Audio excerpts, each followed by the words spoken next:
हमारे साथ हैं नगीना से सांसद और आजाद समाज पार्टी के राष्ट्रीय अध्यक्ष चंद्रशेखर आजाद। जिस तरह से कांवड़ यात्रा में जो है नेम प्लेट की बात सामने आई है, कैसे देखते हैं?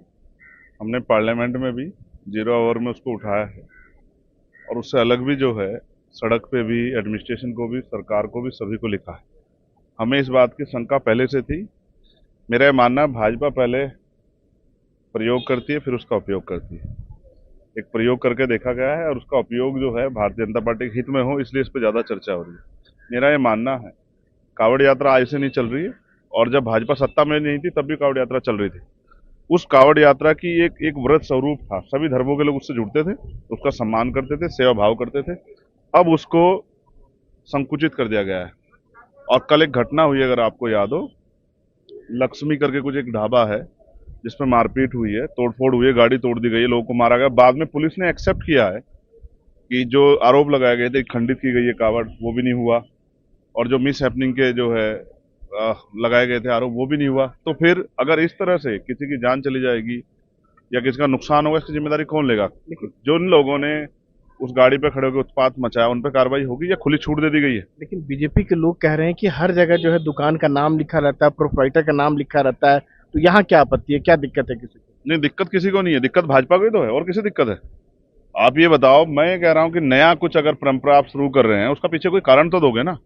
कभी उससे पहले किसी बात पे वो हुआ हो? अच्छा, जो कावड़ जा रहे हैं वो भी कह रहे हैं कि नहीं होना चाहिए। भाई, पहले से भारत में तमाम तरह की गैर बराबरी है, छुआछूत है। क्या छुआछूत खत्म हो गया? अगर कोई SC ST अपनी शॉप पे लिखेगा कि वो वाल्मीकि है या वो जाटव है या वो कोरी है या वो धानुक है, तो क्या उससे कोई अपर कास्ट का आदमी आके सामान खरीद लेगा?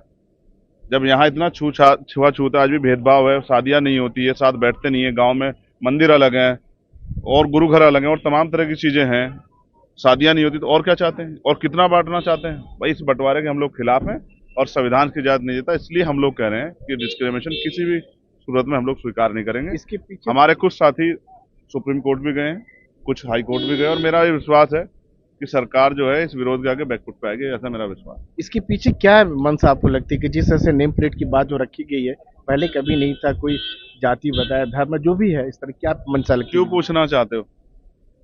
क्यों पूछना चाहते हो? मैं तो कह रहा हूँ कि भारत में जाति व्यवस्था एक ऐसी व्यवस्था है जो धर्म के आधार पर जो कहा जा रहा है, इसके पीछे क्या मंशा लगती है बीजेपी की?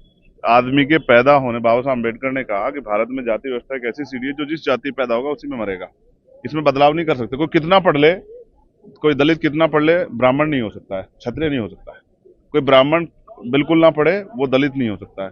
ये जाति व्यवस्था, धर्म व्यवस्था के आधार पर जो बंटवारा भारत में, इसी के खिलाफ हम लोग कर रहे हैं कि जातिहीन समाज बने, लेकिन सरकारें नहीं चाहती, इसलिए वो जाति की आइडेंटिटी को और क्लियर कर रही है। सवाल ये है, इसके बाद अगर कोई घटना हो जाए, किसी की जान चली जाएगी, लोगों की जान की कीमत होनी चाहिए, इसके जिम्मेदार कौन होगा? सरकार इस पर जवाब दे। और इसलिए मैं सरकार को कह रहा हूँ कि सिर्फ चुनावी फायदा ना देखे। मुझे लगता है चुनावी फायदे के लिए किया जा रहा है, जिसका जनता में आक्रोश है। एक ऐसा ही चुनावी फायदा तत्काल अयोध्या में लिया गया था, परिणाम आपके सामने। एक अंतिम सवाल कि इससे जो आम जो कई लोग जिस धंधे में जुड़े हुए हैं, व्यवसाय में जुड़े, उनका भी नुकसान हो रहा है अलग अलग जगहों पर। मेरा एक सवाल ये है मुख्यमंत्री से, जिनका रोजगार खत्म हो गया, ये 20 दिन जो खाली बैठेंगे, उनके बच्चों का क्या होगा? क्या उसका जवाब है? दे नहीं सकते रोजगार तो लूटो मत, छीनो मत, तड़फाओ मत। गरीबों की हाय बहुत बुरी होती है, जवाब नहीं दे पाओगे, भुगतना पड़ेगा।